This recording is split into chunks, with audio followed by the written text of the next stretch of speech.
Digital মাধ্যমে cyber প্রতারণা বেড়েই চলেছে। বিশেষ করে মহিলারাই শিকার হয়ে চলেছেন অহরহ। পরিসংখ্যান বলছে গত বছরের হিসেবে দেশে সাইবার অপরাধের ঘটনা ঘটেছে ৭৪ লক্ষের বেশি, যার মধ্যে আর্থিক প্রতারণার ঘটনাই ৮৫%। মহিলাদের ছবি বিকৃত করে বা তার সঙ্গে আপত্তিকর ছবি জুড়ে দিয়ে প্রতারণা করার ঘটনাও নেহাত কম নয়।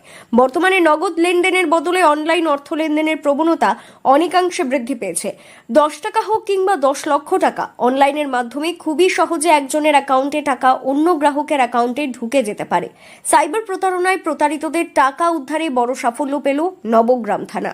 আপনিও যদি প্রতারিত হন, ফিরে পাবেন অতি সহজেই টাকা।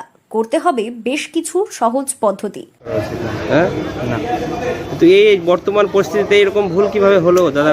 ভুল আমি না বুঝতে পেরে ভুলটা হয়েছে। না বুঝতে পারে অনেকবার আমার আগে অনেকবার ফোন এসেছে, আর এত ভুল হয়নি, এরকম ভুল হয়নি আমার কাছে। অনেকবার হয়েছে আমার কাছে, কিন্তু এই যে প্রথমে যে কয়েকটা পায়ে পড়ে গেলাম এসে,